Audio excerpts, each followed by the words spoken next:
જો મારા બાપનો જીવ બળતો હોય તો હું પણ એક દીકરી છું ને મારામાં પણ જીવ છે અને મારો જીવ બળ્યો છે.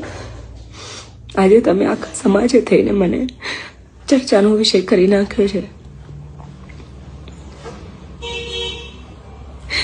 કિંજલબેન રબારી લવ મેરેજ કર્યા બાદ ઘરે તો આવી ગયા, પણ અત્યારે હાલ સોશિયલ મીડિયાની અંદર હજારોની સંખ્યામાં વિડીયો વાયરલ થઈ રહ્યા છે. એ વિડીયો વચ્ચે મારી જોડે એક કોલ રેકોર્ડિંગ આવ્યું. ખરેખર દર્શક મિત્રો, આ વિડીયો ધ્યાનથી સાંભળજો.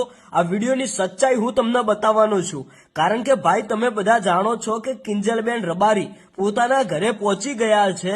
અશોકભાઈ ચૌધરી સાથે તે લવ સંબંધની અંદર હતા, તેમને પ્રેમ સંબંધમાં તેમને લવ મેરેજ પણ કરી લીધા. પણ અત્યાર સુધીના એક સૌથી મોટા સમાચાર, ખરેખર કોલ રેકોર્ડિંગ તમે પૂરું સાંભળો, આખે આખો તમને પૂરેપૂરો વિડીયો બતાવવાનો છું. દર્શક મિત્રો, આપણે વિડીયોમાં આગળ વધીએ એ પહેલા હું તમને એક નોટિસ આપી દઉં.